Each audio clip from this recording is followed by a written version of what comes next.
सबसे पहले बात करेंगे आगरा से बड़ी खबर की, जहां 30 साल बाद भारी उफान पर है उटंगन नदी। ये बड़ी खबर आपको बता रहे हैं आगरा से। कई गांव के मार्गों पर पानी भर गया है, कई गांव में बाढ़ जैसे हालात बन गए हैं। पिनाहट क्षेत्र में कई किसानों की फसल भी जलमग्न हो गई है। ये बड़ी खबर आपको आगरा से बता रहे हैं, जहां उटंगन नदी 30 साल बाद भारी उफान पर है, जिसकी वजह से भारी पानी जो है वो कई गांवों में भर गया है, मार्ग बाधित हुए हैं। कई गांवों में बाढ़ जैसे हालात भी उत्पन्न हो गए हैं। पिनाहट क्षेत्र में कई किसानों की फसल जलमग्न हो गई है।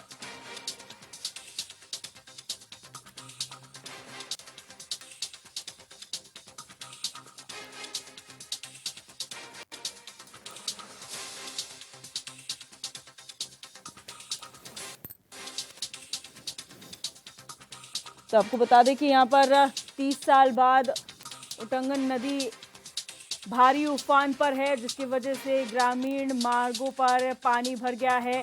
कई गांव के मार्गों में पानी बना है और आपको बता दें कि बाढ़ जैसे हालात उत्पन्न हो गए हैं। 30 साल बाद ये नदी उफान पर है। भारी बारिश के चलते ये नदी उफान पर है। पिनाहट क्षेत्र में भी जलभराव की स्थिति है, किसानों की फसलों को नुकसान पहुंचा है।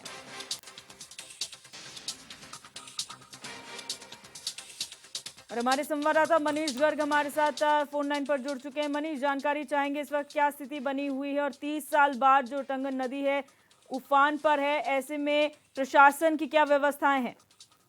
बिल्कुल दृष्टि बता दूं, ये पूर्वी जो पिनाहट नदी, जो पिनाहट से बहती हुई राजस्थान से नदी बहती है, आंगई बांध से 1,02,000 क्यूसेक के पानी छोड़ने के बाद, चाहे मैं पार्वती नदी की बात करूं या फिर उटंगन नदी की बात करूं, उफान पर है पूरे तरीके से हम लोग। और वहीं में बात किया है, जो नदी के किनारे तट पर जो गांव बसे हुए हैं उनमें पूरे तरीके से बाढ़ जैसे प्रभावित हो चुका है। पूरे गाँव में पानी भर चुका है। और प्रशासन की बात की जाए तो प्रशासन कहीं ना कहीं हम लोग कह सकते हैं पूरे तरीके से मौजूद है वहां पर, तो तैनाती कर दी गई। चाहे मैं पुलिस फोर्स की बात करूं या आला अधिकारियों की बात करूं, मौके पर लगातार जायजा कर रहे हैं और खाने पीने की व्यवस्था भी इन लोगों के लिए जो बाढ़ प्रभावित क्षेत्र है वहां पर की गई है। जी, यहाँ पर क्योंकि इतने सालों बाद नदी उफान पर आई है, ऐसे में कितने ग्रामीण क्षेत्र प्रभावित हुए हैं और क्या अभी कुछ आकलन हुआ है कितने किसानों को नुकसान पहुंचा है? मनीष, आप सुन पा रहे हैं मुझे?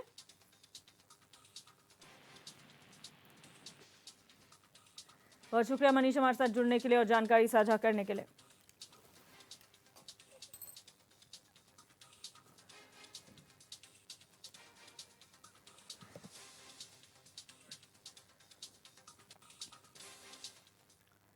लगातार 3 दिनों से हो रही बारिश के चलते रामपुर में बाढ़ जैसी स्थिति बनी हुई है। रामपुर शहर से 1 किलोमीटर दूर शमशान घाट कोसी मंदिर के पास तक बाढ़ का पानी पहुंच चुका है। आपको बता दें कि रामनगर बैराज से कोसी नदी में 56,561 क्यूसेक पानी छोड़ा गया है। ऐसे में मलवासी, दड़ियाल, स्वार, सैदनगर और रामपुर क्षेत्र में हालात बिगड़ने की आशंका है। हजरतपुर से सैदर नगर ब्लॉक जाने वाले रास्ता पूरी तरह जलमग्न हो चुका है। तो वहीं कई गांव बाढ़ की चपेट में आ गए हैं। प्रशासन ने एहतियातन स्कूलों की छुट्टी कर दी है। तो आपको बता दें कि लगातार भारी बारिश उत्तर प्रदेश के कई जिलों में हो रही है। अलर्ट रहने के निर्देश दिए गए हैं सभी को। वहीं रामपुर से खबर है, जहां पर जलभराव की स्थिति उत्पन्न हो गई है और बाढ़ ने क्षेत्र में कहर बरपाया है।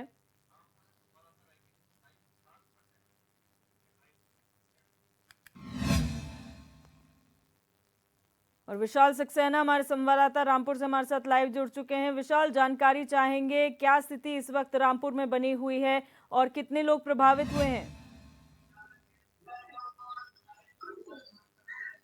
देखिए, रामपुर में जिस तरीके से बाढ़ की स्थिति देखने को मिल रही है, आपको बता दें कि रामपुर में अभी कल ही 26,000 क्यूसेक पानी रामपुर के रामनगर बैराज से छोड़ा गया था, जो कि रामपुर लालपुर डैम पर छोड़ा गया था। आज सुबह ही 56,561 क्यूसेक पानी जो है वो रामपुर लालपुर पुल पर छोड़ा गया है, जिसको लेकर रामपुर में कई गांव ऐसे हैं जो चपेट में आ चुके हैं। आपको बता दें सैदनगर से लेकर टाटा क्षेत्र के जितने गांव पड़ते हैं वो दड़ियाल मसवाती क्षेत्र में गांव पड़ते हैं। लगभग मान के चलिए कि 2 दर्जन से लगभग गांव जो है वो आ सकते हैं। हालांकि हम्म। दड़ियाल क्षेत्र की और सैदनगर क्षेत्र की बात कर लेते हैं। वहां पर कुछ गांव ऐसे हैं 10-15 गांव जो कि अभी भी बाढ़ की चपेट में है। आपको बता दें लगातार रामनगर बैराज से जो पानी छोड़ा गया है उससे लेकर रामपुर की स्थिति बड़ी दयनीय बनी है। रामपुर जी। अधिकारी, डीएम और एसपी लगातार इस मामले पर रखे हैं। हम्म। बाढ़ चौकियों को अलर्ट कर दिया गया है। लगातार बाढ़ चौकियों को अलर्ट करने के साथ-साथ मौका मुआयना भी रामपुर एसपी, डीएम द्वारा लगातार किया जा रहा है। तो कहीं न जी। कहीं बाढ़ का संकट जो है जनपद रामपुर के क्षेत्र में मंडरा रहा है। जी, यहाँ पर किस तरीके से राहत पहुँचाई जा रही है लोगों को? क्योंकि जो लोग बाढ़ से प्रभावित हुए हैं, क्या उन्हें वहाँ से हटाया जा रहा है?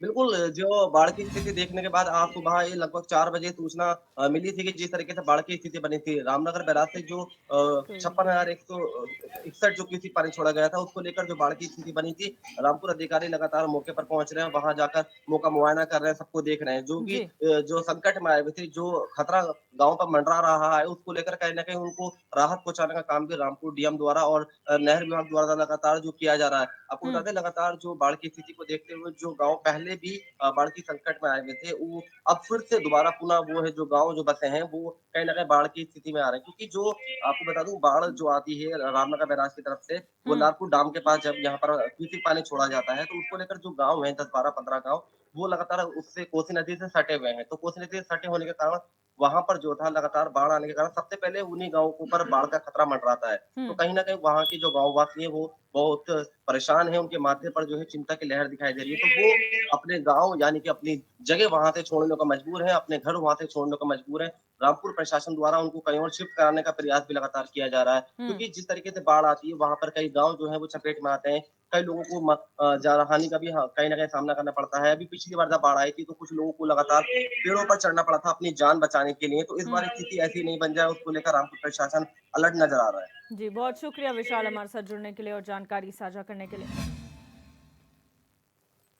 बढ़ते हैं आगे। कोटा बैराज और सिंध नदी से छोड़े गए पानी से औरैया में यमुना नदी का जलस्तर बढ़ गया है। नदी का जलस्तर 112 मीटर चेतावनी बिंदु के निशान को पार कर चुका है। इससे यमुना नदी किनारे बसे गांव के लोगों में हलचल पैदा हो गई है। उधर जलस्तर बढ़ने की जानकारी होते ही जिलाधिकारी और पुलिस अधीक्षक ने यमुना किनारे बसे गांव का दौरा किया। आपको बता दें कि गोहानी कला संपर्क मार्ग पर बना रपटा पुल पूरी तरह से पानी में डूब चुका है। ऐसे में जिला प्रशासन ने लोगों से आने जाने के लिए नाव का इंतजाम किया है।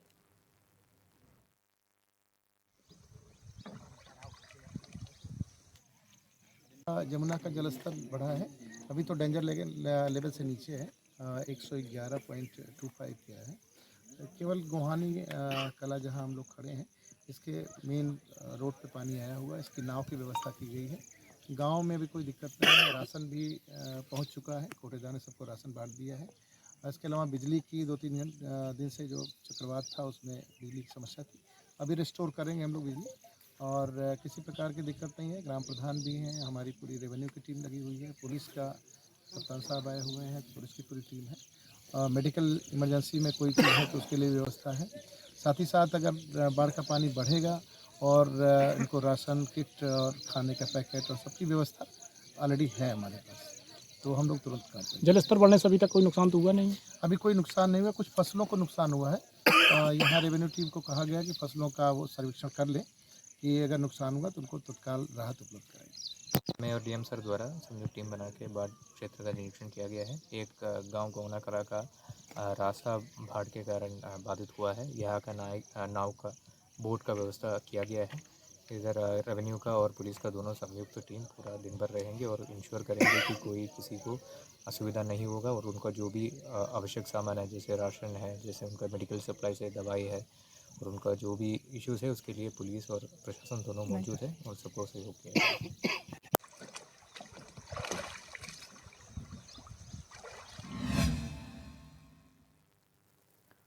और रामकुमार राठौर हमारे संवाददाता हमारे साथ जुड़ चुके हैं इसी खबर पर। राम, इस वक्त क्या स्थिति बनी हुई है बाढ़ की वजह से और क्या प्रशासन द्वारा मदद पहुंचाई जा रही है लोगों को? जी बिल्कुल, आपको बता दें कोटा बैराज व सिंध नदी से छोड़े गए पानी के कारण जो है यमुना का जलस्तर बराबर जो है बढ़ रहा है। वहीं पर प्रशासनिक अधिकारियों ने जो है कल डीएम साहब ने जायजा भी किया और लोगों को जो है चेतावनी भी दे दी गई है और बाढ़ चौकियां जो है राहत के लिए बना दी गई हैं। जी, यहाँ पर जिस तरह से बाढ़ की समस्या उत्पन्न हुई है, आखिर कितने लोग प्रभावित हुए हैं और उनके लिए अतिरिक्त इंतजाम, अगर उनके घर जो है बाढ़ की चपेट में आए हैं तो रहने के लिए क्या व्यवस्थाएं हैं? जी बिल्कुल, आपको बता दें प्रशासन की तरफ से जो है चौकियां बना करके जो ऊंचे ऊंचे स्थान है वहां पर गांव के लोगों को रहने के लिए जो है व्यवस्था कर दी गई है। और आपको बता दें इसमें लगभग आधा दर्जन गांव जो है वो बाढ़ की चपेट में आने की संभावना है, जैसे जुईका है, कतारपुर है, बटपुरा है, गूंज, फरिया, सिकरोड़ी आदि गांव जो है बाढ़ की चपेट में आने की संभावना है। जी, बहुत शुक्रिया राम जानकारी के लिए।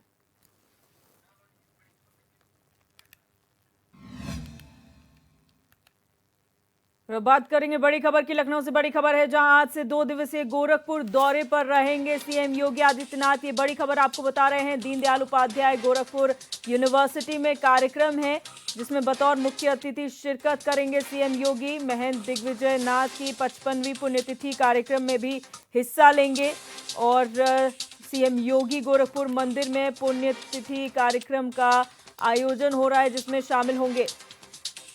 तो ये बड़ी खबर आपको बता रहे हैं लखनऊ से, जहां पर आज से 2 दिवसीय गोरखपुर दौरे पर रहने वाले उत्तर प्रदेश के मुखिया योगी आदित्यनाथ और दीनदयाल उपाध्याय गोरखपुर यूनिवर्सिटी में कार्यक्रम का आयोजन किया गया है जिसमें बतौर मुख्य अतिथि वो शामिल होंगे। इसके अलावा महंत दिग्विजय नाथ की 55वीं पुण्यतिथि कार्यक्रम है जिसमें भी वो शिरकत करने वाले हैं। आपको बता दें कि गोरखनाथ मंदिर में पुण्यतिथि कार्यक्रम का आयोजन किया जाएगा जिसमें शामिल होंगे मुख्यमंत्री योगी आदित्यनाथ।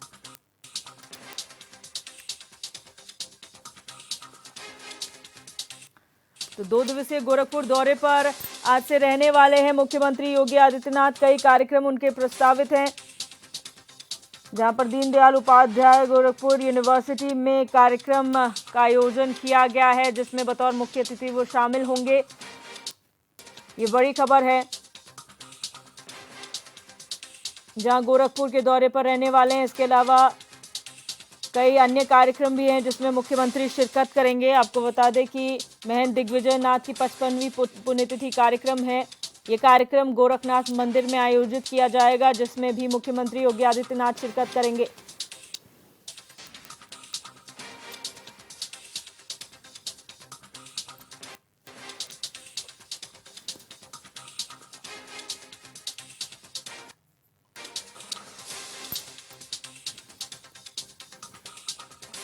तो ये बड़ी खबर आपको बता रहे हैं। बड़ी खबर है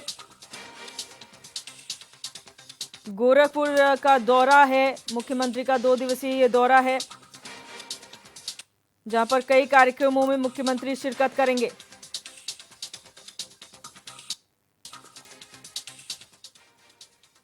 और हमारे यूपी हेड प्रदीप आनंद श्रीवास्तव हमारे साथ फोन लाइन पर जुड़ चुके हैं। प्रदीप, जानकारी चाहेंगे जो गोरखपुर का 2 दिवसीय दौरा है मुख्यमंत्री का, क्या कुछ कार्यक्रम उनके प्रस्तावित है गोरखपुर में? देखिए दिव्यदर्शनी, निश्चित रूप से मुख्यमंत्री योगी आदित्यनाथ आज गोरखपुर जाएंगे और वो सबसे पहले गोरखपुर विश्वविद्यालय में आयोजित एक पर्यावरण संगोष्ठी कार्यक्रम में हिस्सा लेंगे। फिर उसके बाद वो गोरखनाथ मंदिर जाएंगे जहाँ पर अपने आवास पर वो विश्राम करेंगे। फिर उनके जो गुरु हैं महंत अवैधनाथ, उनकी पुण्यतिथि है। उनके दादा गुरु महंत दिग्विजयनाथ की पुण्यतिथि थी और इन अवसरों पे मंदिर में जो है तमाम तरह के धार्मिक अनुष्ठान के आयोजन किए गए हैं जिनमें वो शिरकत करेंगे, बतौर मुख्य अतिथि अध्यक्षता करेंगे। फिर उसके बाद जो जनप्रतिनिधि हैं उन लोगों से मुलाकात करेंगे और पूर्वांचल में कानून व्यवस्था और विकास कार्यों की समीक्षा बैठक करने के बाद सोमवार को वह फिर लखनऊ के लिए प्रस्थान कर जाएंगे। जी, किस तरीके की तैयारियां यहाँ पे कार्यक्रमों के मद्देनजर की गई हैं? देखिए, अगर हम मुख्यमंत्री के आगमन की बात करें तो निश्चित रूप से मुख्यमंत्री का जो आवास है वो गोरखपुर है। तो जब वो हफ्ते में करीब करीब एक बार तो जाते ही हैं, तो वहाँ पर जो पुलिस महकमा है और जो प्रशासनिक अमला है वो पूरी तरह से तैयार होता है और इसी स्थिति में अगर हम बात करें, गोरखपुर के एसएसपी और जिलाधिकारी ने उनके जाने का रूट चार्ट बना रखा है और जो कार्यक्रम का प्रोटोकॉल है वो जिले में जारी कर दिया गया है। और जो वीवीआईपी ड्यूटी में जितने आरक्षी और जो सब इंस्पेक्टर जिनको लगने चाहिए सबकी तैनाती कर दी गई है। कुछ ही देर में योगी आदित्यनाथ गोरखपुर में लैंड करेंगे। जी, बहुत शुक्रिया प्रदीप हमारे साथ जुड़ने के लिए और जानकारी साझा करने के लिए।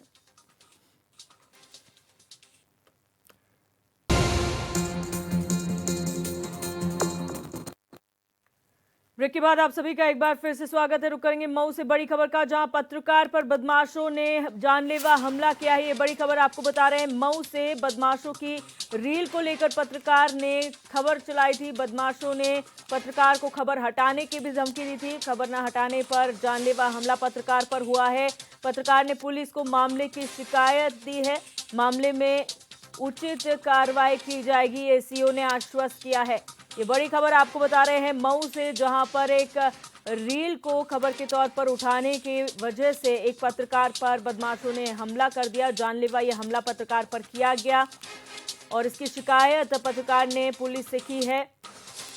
वहीं आपको बता दें कि बदमाशों ने पत्रकार को खबर हटाने की भी धमकी दी थी और ऐसा न करने पर जानलेवा हमला पत्रकार पर किया गया है। वहीं मामले में उचित कार्रवाई की जाएगी, एसीओ ने आश्वस्त किया है।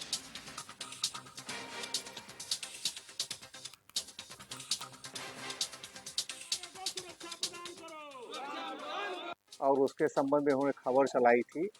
तो इसके खबर नीरज यादव और राघवेंद्र प्रताप सिंह, ये इनके घर जाकर के इनकी बाइक खड़ी थी। इनका कहना है कि हमारी बाइक को तोड़ दिए, हमको भी मारे, हम घर में भाग गए, फिर लोग धमकी दिए जान से मारने की। इनका कहना है कि एक योजना बना करके फिर मुझे मारना चाहते हैं।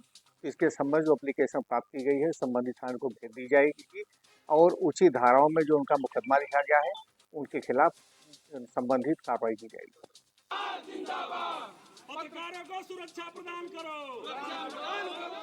और विनय कुमार श्रीवास्तव हमारे संवाददाता हमारे साथ फोन लाइन पर जुड़ चुके। विनय, क्या घटनाक्रम सामने आया है? पत्रकार के साथ क्या घटना हुई है और अब क्या कार्रवाई की जा रही है?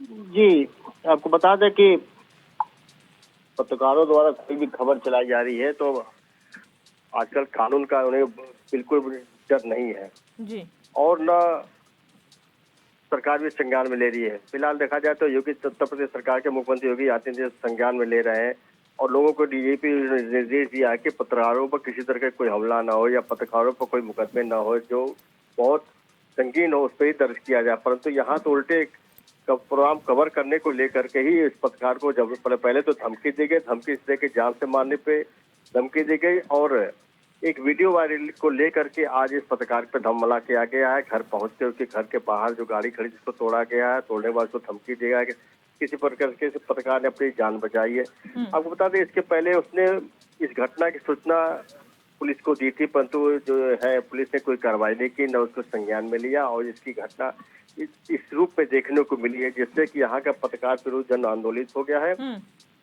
इसको लेकर के इन्होंने आज एसपी साहब के दरबार में लोग पहुंचे थे, परंतु वहां पहुंचा गया, उनको ज्ञापन सौंपा गया और उन्होंने सिक्योरिटी जो थे यातायात के उन्होंने आश्वासन दिया कि उनके ऊपर मुकदमा दर्ज की कार्रवाई होगी। उनके ऊपर मुकदमा भी दर्ज कर दिया गया है। फिलहाल देखिए अभी तक कोई गंभीर न अपराधी पकड़े गए हैं, न अपराधी कोई कार्रवाई हुई है। इसको लेकर के अभी भी पत्रकारों में जन आंदोलन ये लोग आंदोलित है कि कभी भी कोई इस तरह से हादसा हो सकता पत्रकारों को पे, पत्रकार भी बड़े परेशान है। कोई सीएम इस पे कोई कार्रवाई नहीं करे क्योंकि वो समाजवादी पार्टी से एक भारतीय जनता पार्टी से रिलेटेड है। इसको लेकर के पत्रकारों में भी बड़ा गुस्सा है और जी बहुत शुक्रिया विनय हमारे साथ जुड़ने के लिए और जानकारी साझा करने के लिए। तो आपको बता दें कि लगातार पत्रकारों पर जो है वो हमले बढ़ते जा रहे हैं और एक घटना सामने आई है जहां पर मऊ में एक पत्रकार के साथ बदमाशों ने घटना को अंजाम दिया है। और अब सीधे रुख करेंगे गोरखपुर का, जहां दीनदयाल उपाध्याय विश्वविद्यालय में संगोष्ठी कार्यक्रम का आयोजन किया जा रहा है जिसमें मुख्यमंत्री योगी आदित्यनाथ भी शिरकत करने पहुंचे हैं। काशी में डोब राजा के साथ सभी संत समाज के समादृत लोग एक साथ बैठकर भोजन किए। यह सब समरसता के पर्याय हैं। अनाग्रही पंथ, जिसमें कोई आग्रह नहीं, परिधान के भी देख सकते हैं, जिसमें हमारी बहुत सारी रुचियां होती हैं, एक ही प्रकार का परिधान, अर्थात त्याग का संप्रदाय जो उत्थान पुनरुत्थान विकास के लिए संकल्पित होता है और मूल भाव होता है मानव का कल्याण, क्योंकि यह योगी समुदाय है। और योगी की सबसे अच्छी परिभाषा मानस में मां पार्वती ने दिया, हमरे जान सदा शिव योगी, अज अनबद्ध अकाम अभोगी। जिस कामना रहित हो, जिसमें भोग की कोई लालसा नहीं हो, और जिसमें ऐसा होता है वह निरंतर अनिंदनीय होता है, उसकी निंदा नहीं होती, क्योंकि उसके मूल केंद्र में सदा कल्याण की भावना होती है। यह पीठ सदा कल्याण के लिए, सर्व कल्याण के लिए, सर्वजन हिताय के लिए, सर्वजन सुखाय के लिए संकल्पित है। इसीलिए इसका सामाजिक योगदान आज के संदर्भों में बहुत ज़्यादा महत्वपूर्ण है और यही समरसता सदा से। रुक करेंगे खबरों का। चित्रकूट जिले में सुरक्षा व्यवस्था को मजबूत करने के उद्देश्य से धनुष चौराहे पर अत्याधुनिक कमांड कंट्रोल रूम का उद्घाटन किया गया। इस अवसर पर डीआईजी अजय कुमार सिंह ने विधिवत रूप से फीता काटकर कंट्रोल रूम का शुभारंभ किया। कार्यक्रम में जिले के दोनों विधायकों और कई जनप्रतिनिधि मौजूद रहे। इस कमांड कंट्रोल रूम के जरिए जिले के सभी प्रमुख चौराहों जैसे बरगढ़, मऊ, मनिकपुर और राजापुर और करवी चित्रकूट पर लगाए गए कैमरों से निगरानी की जाएगी। हर चौराहे पर हाई रेजोल्यूशन कैमरे लगाए गए हैं जो कि 24 घंटे सुरक्षा सुनिश्चित करेंगे।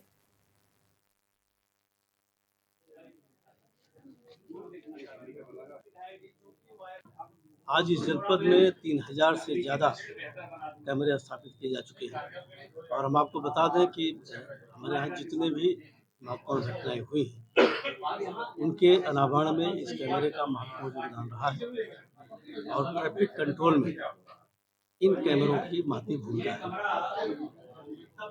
आने वाले त्यौहार में, जिसमें खास करके कार्तिक पूर्णिमा का त्यौहार है, उस सिलसिले में ट्रैफिक कंट्रोल में इस कमांड सेंटर का और लगने वाले सीसीटीवी की महत्वपूर्ण भूमिका होगी। कानपुर के आगरा लखनऊ एक्सप्रेसवे पर बड़ा हादसा हो गया, जहां हादसे में केसर गुटखा ब्रांड के मालिक की पत्नी की कार डिवाइडर से टकरा गई और हादसे में महिला और कार चालक गंभीर रूप से घायल हुए हैं, जिन्हें मौके पर अस्पताल में भर्ती कराया गया। डॉक्टरों ने व्यापारी की पत्नी को मृत घोषित कर दिया, जबकि चालक गंभीर रूप से घायल है। वहीं सूचना मिलते ही पहुंची पुलिस ने शव को कब्जे में लेकर पोस्टमार्टम के लिए भेज दिया है।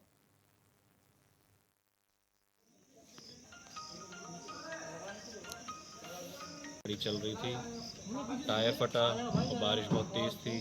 टायर फटने से गाड़ी स्किड हुई, डिवाइडर पे लड़ी और पलटी। कौन थे आपकी, क्या घटना हुई? मतलब जो ये मेरी मदर थी जिनके साथ हुआ ऐसा। क्या नाम है इनका? प्रीति देवी। कहाँ से कहाँ जा रहे थे? कानपुर से आगरा जा रहे थे। क्या और भी कोई लोग थे साथ में या कोई और कोई घायल हुआ है? कोई ड्राइवर को चोट आई है।